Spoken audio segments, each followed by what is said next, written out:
Hey there, Postal here. Today we're taking out the XP-44. Got this requested, and I haven't flown it in a while. I thought this would be a pretty darn good time to try to fly it again. Getting alerts. We are in a Tier 6 battle. Oh, man. It's going to be a tough one. Let's go ahead and head on over here. So what makes the XP-44 anything? Well, to be honest, it's got a good lot of speed.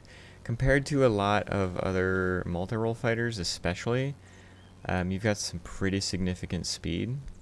And then furthermore, if you're comparing this to something like a... I'm going to drop both my bombs there. A lot of the fighters in the game, you've got a crap ton of speed compared to most of them. Although there are definitely some that you need to watch out for. And we'll talk about those.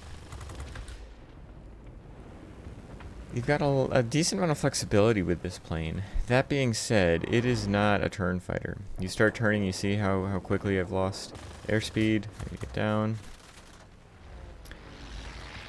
Getting into turn fights is not a good idea. The way you want to fly this plane is more like you would a heavy fighter.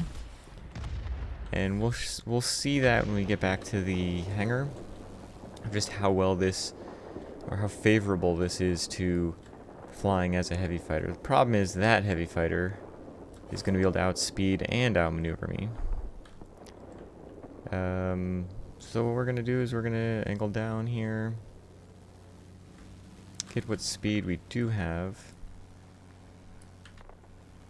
I think we're just going to go for this guy here. P-38J.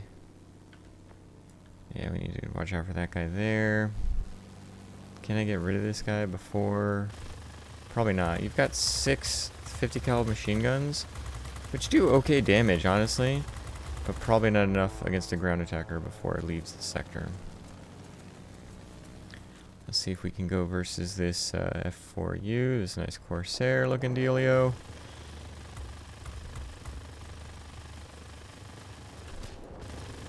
Feel like my sights are off or something. I don't know why he's just taking it.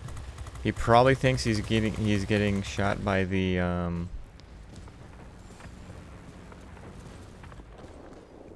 ground attacker, by the rear gun of the ground attacker. We could be in trouble here. I'm trying to think who's going to be the best target to go after. And it's actually going to be this guy right here. Nope, never mind. Multi-role fighters inbound.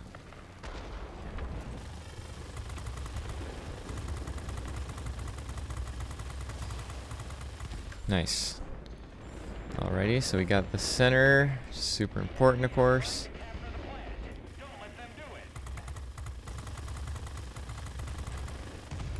Pull up. Again, we're just doing heavy fighter tactics here. Fortunately, we're not specialized, so we don't have like any extra boost or anything like that. You just gotta go with what you got. Shit. Is this guy paying attention to me? Oh, legit. The guy hit me with nothing, basically. But he's in specialized premium planes, so he's gonna have some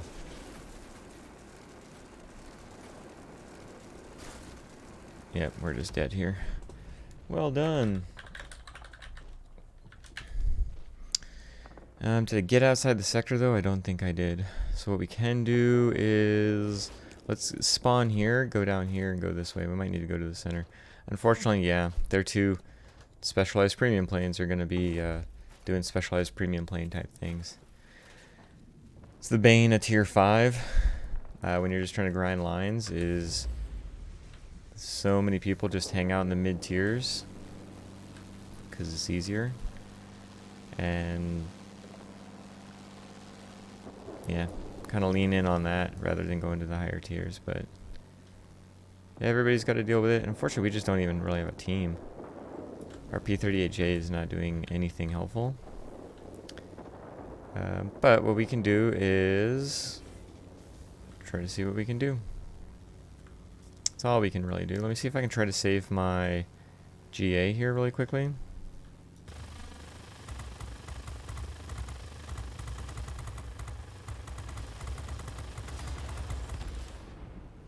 The answer is yes. Yes, I can.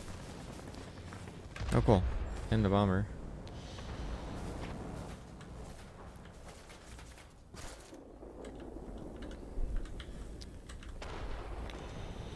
Fortunately, my flames are still going here.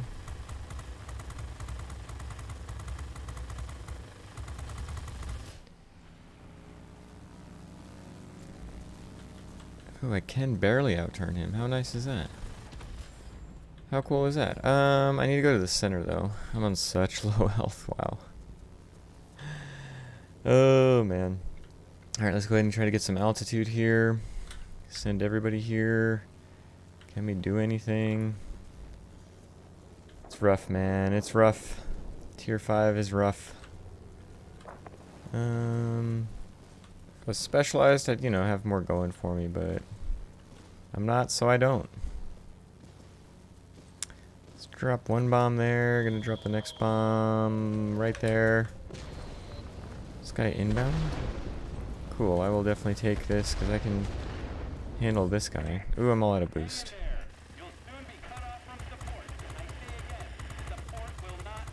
I'm hoping I can get this guy before he leaves the sector. Come on.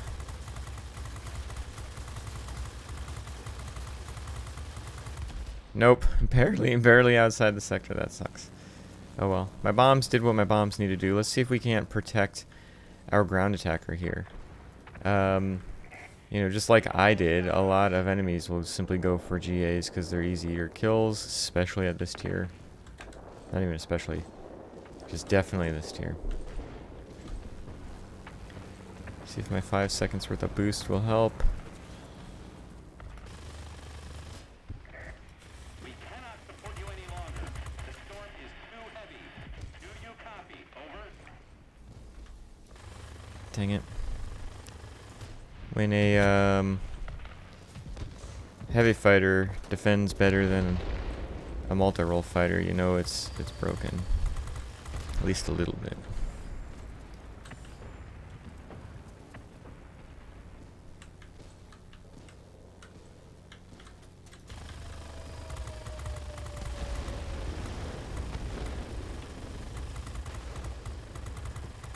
But if he's going to keep turning, that's going to give us the opportunity here. The problem is now I'm turning.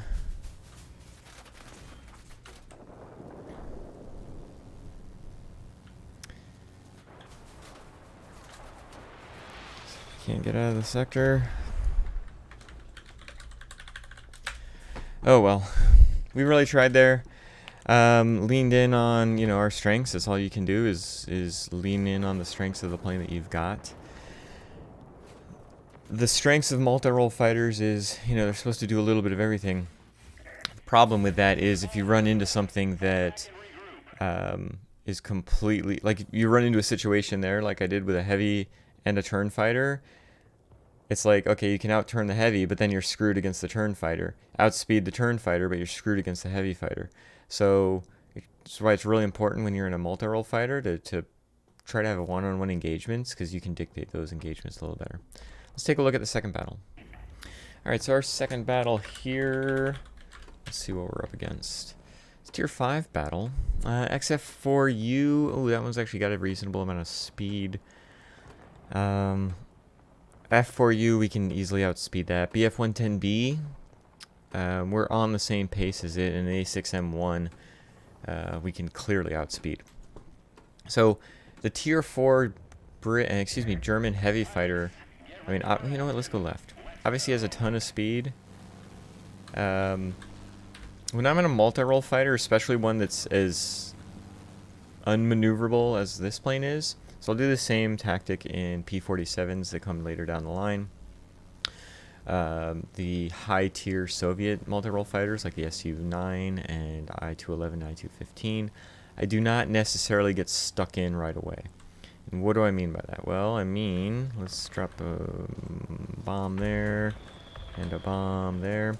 If we went to the center right now, it's just going to be a cluster F, right? And so we don't want to get in the middle of a freaking cluster when you're in a plane that doesn't do well in clusters. What we want to do is go there. We're going to send everybody else there, and we're going to go there once everybody else has kind of weakened themselves, right?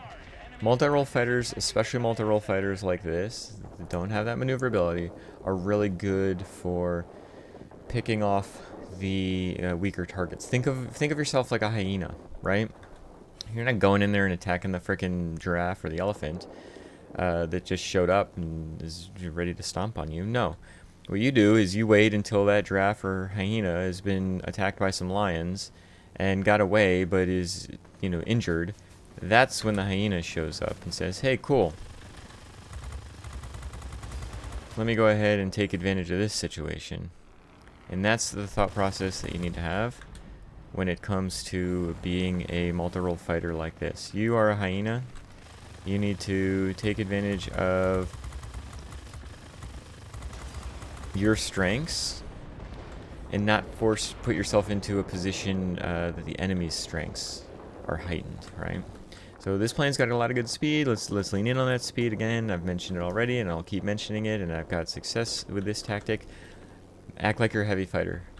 Only turn when it seems like it's a logical time to turn, right? You can turn with heavy fighters, and that's about it. Against some bots, of course, but in general, you're not going to want to do a lot of turning. You're going to want to lean in on your speed. Going to go up and over here. I've got my boost, so let's go ahead and do that.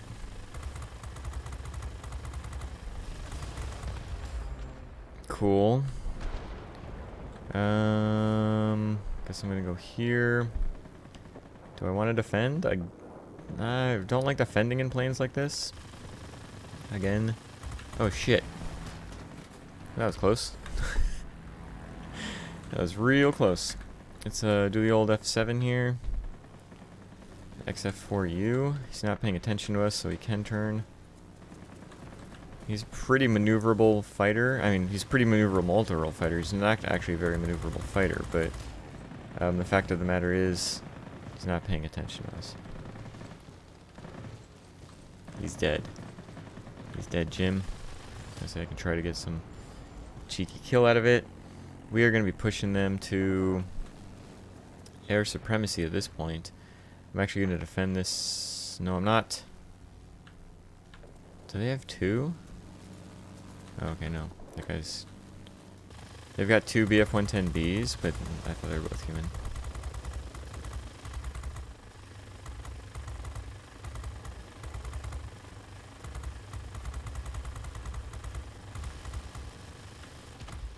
Come on, 50 counts. I guess I could boost. I'm not even boosting.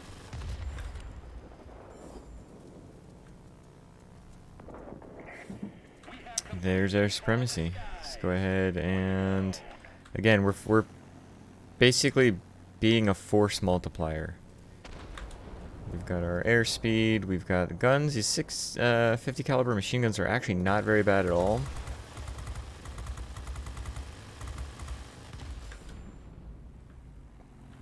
Let's go ahead and push. I'm not going to go to the center.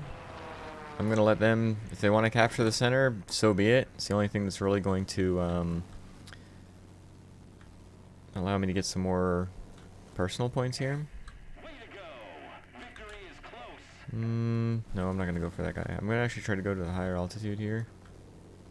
So I've got to get this guy. Never mind, I got to get this guy.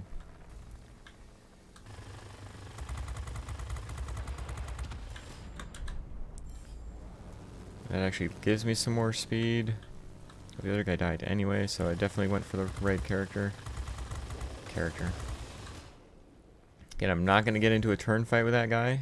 I was going to go up and try to get the other guy. And we were just able to go where it was important to go. Even being top tier, if you're in this kind of multi-role fighter, just don't get yourself stuck in. Maybe it'd be different if I was specialized and I, had some of the bells and whistles. But in this kind of battle, you're going to set yourself up for more success by going somewhere else. let's head back. All right, so the first battle, we got 9 air kills, 4 ground targets. This could be one of those planes that gets a Gabreski from time to time. Obviously, I don't know what my second battle is yet. I doubt it's a Gabreski, but there is potential with this. You've got that ability with the air-to-air combat if you're dictating the engagements, and your bombs reload quick enough that you can get those ground damage items. So let's take a quick look at the second battle. All right, so we got 7 kills this time, 2 ground targets. Didn't even get a lot of bomb drops there. We basically stomped the enemy team.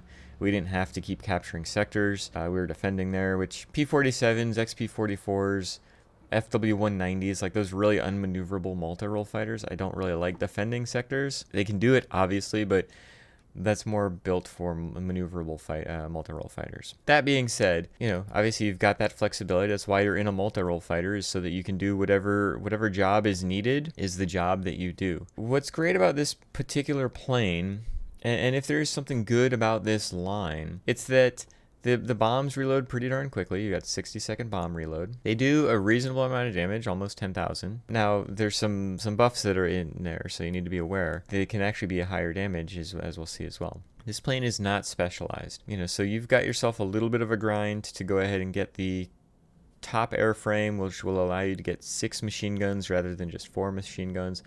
This is the first item I would say to go for. Get that airframe so you can get those extra guns. Although you do live and die by speed, being able to melt aircraft down quickly is going to be your first step. So go for these extra guns first. Go for the top engines second. I'm trying to see here really quick if either of these engines, no, neither of these engines are available anywhere else. So yeah, unfortunately you just got to earn those. And then go for the 250-pound bombs. Now, hopefully you've got, 500-pound bombs. Hopefully this isn't the first line you're going down, because I do not recommend this being your first line. So hopefully you've already gotten these bombs from the Corsair line, which I would recommend going down first. Yeah, I guess it's really the only technically you get it on the P-38J. I see here, P-38F. I'd recommend going down the American Heavy Fighter line before going down this line. Actually, the American Heavy Fighter line will set you up for success on this line, because the tactics you can learn on that line cross over to this pretty easily.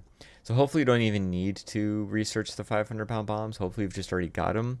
But that being said, that would still be the last thing that I would go for. Although I don't remember how much this costs to research, so maybe if it's super cheap to research, the extra bombs do help. There's no doubt about that. But no matter what, this plane doesn't really start feeling comfortable until you've got everything. Because even if you've got the guns, you're still going to say, man, I wish I had some speed. Then you finally get the top engines and you go, man, I sure wish I was doing more damage to the ground. Get those top bombs, and that gives you that flexibility. You finally the whole package, and this plane needs to be the whole package for it to succeed. As far as my pilot is concerned, this is just a 5-point pilot. I would recommend Demolition Expert first, simply because you really do want to start dropping the bombs sooner rather than later on this particular plane. If you're going from a 0-point pilot to a 2-point pilot, in the time that it takes to get those 2 points, you should probably have all your equipment researched. And so by that time, you'll have the 500-pound bombs, and Demolition Expert makes sense. If for some reason you've already got like a 4-point pilot or a 5-point pilot that you're putting in this plane, I would recommend actually putting Aerodynamics Expert on here. And I'll explain why in just a second. And then go with Demolition Expert if you've got that flexibility. You could conceivably go with Engine Guru 1 and Demolition Expert if that's what you've got, you feel more comfortable with in that regard. I'm going with Aerodynamics Expert because I'm going to be close to specializing it, and an Aerodynamics Expert really blossoms once you've specialized this plane. Let's take a quick look at the equipment setup that I've got going on here. For me, I've got the collimator sight, just like every multi-role fighter. Yes, even though this is a chunky boy multi-role fighter, it is a fast, relatively high health pool, can take some hits type multi-role fighter. I still will put the sight on here rather than the cockpit armor. If that's my own personal preference, I want my guns to be hitting as often as possible. My pilot surviving and having even less maneuverability isn't going to be all that. I'd rather have the sight, and then I'll use the first aid package for the consumable to put my pilot back in if I need to. This plane doesn't catch on fire all that often. There's no reason, in my opinion, to have a fire extinguisher on this plane, but your mileage may vary, so I've gone with the first aid package. The engine, I've gone with uprated engine. In this regard, you could conceivably put the boost system that you have 16 seconds worth of boost. Right now I'm not specialized, so I'm constantly running out of boost. The injection boost system would reduce that amount of boost quantity anyway, so I didn't want to do that, and I've just gone with the uprated engine to give myself a baseline cruise speed buff and acceleration without boost. I might switch over to the boost system once I've specialized the plane, but probably not. As far as the airframe is concerned, I've got the emergency control system. I tend to use pneumatic control assist a lot on planes that I feel it'll benefit, especially more turny type planes. So keep in mind, emergency control system puts your wings and tail back in. That actually impacts your speed. I'm not sure how many people know this. Awesome Pete did a whole live stream on it, testing out, when your wings or tail get knocked out, you're losing, your overall top airspeed is reduced. I think it's 10%. Somebody quote me on that, or find out if I'm correct. But I do know, let's say you get your wing and your tail knocked out, then it's reduced by another 10%, let's say. With a plane like this that relies on its airspeed more than its maneuverability, emergency control system makes more sense. My wings and tail do get knocked out from time to time, and so it makes more sense to be able to put my wings and tail back in and continue my airspeed, rather than worrying about, is it a time that I want to use pneumatic control assist or not. I try to focus so much on not turning that pneumatic control assist could screw me up with that thought process. Last thing here is just universal ammo, because, why not? Once I specialize this plane, for the airframe, I'm almost certainly going to be putting polished skin on here. And for the consumables for the engine, I'm definitely going to be putting the engine cooling to get that extra 10 seconds worth of boost. As far as outboard weapons is concerned, we'll be able to put the consumable that'll increase your damage by an additional 10%. And so that's where your bombs will be able to be, up and above the 10,000 threshold for cumulative damage. And as far as my outboard weapon equipment is concerned, I'll have to play it by ear. You've got two different options that I would lean towards on this plane. One is going to reduce your overall reload time of the bombs, but would negatively impact a metric. And then the other one would increase your overall airspeed, but it would increase your reload speed of the bombs. And so, I'll fool around with those two to see which one I'd go with. I would probably, because 60 seconds is pretty darn good anyway, I'd probably go with the equipment item that will help my overall airspeed increase. And it might bump up my reload time on the bombs to 70 seconds or something like that, but that's still not extravagant. Again, leaning all in on speed on this plane can't possibly be a bad thing. That's my overall take on the XP-44. I would love to hear your all take on it. I know a lot of people don't like this plane. A lot of people skipped it. I think there's two reasons why I wouldn't skip this plane. First, it's not nearly as bad as people say it is. I don't know if it's just because most people haven't played it since the American machine gun buff. Maybe people aren't playing it the same manner that I play it, but it's not actually a bad plane. The issue isn't the plane. The issue is, tier 5 tech tree multi-role fighters that aren't specialized are just weaker than a lot of the other tier 5 and especially the tier 6 planes that you're going to run into. So that's just an overall issue with tier 5 multi-role fighters, especially the speed ones, because as a non-specialized tech tree multi-role fighter, there's going to be specialized planes out there that aren't normally faster than me, but they are faster than me because now they're specialized, and so now my advantage is not even an advantage. And so yeah, that's the first part of it. The second part of it is you shouldn't skip a plane, especially at tier 5, just because it doesn't take that long to get through it. Even if it's a rough plane to get through, you're going to get to tier 6 pretty quickly anyway. And maybe you'll learn a new skill set. Maybe you'll learn how to have a weaker plane still do well, where if you just skip it, you're not learning any new skill set, right? My thought process always is, you're gonna get into a game with an specialized XP-44 or something stupid like that, right? Or we had this match with a specialized P-38L, which is an incredibly strong plane, not overpowered, but incredibly strong plane. My thought process is, well, yeah, he's got the advantage, but can I do something about that? Can I learn a new tactic? Can I try to find a way to win to overcome the odds?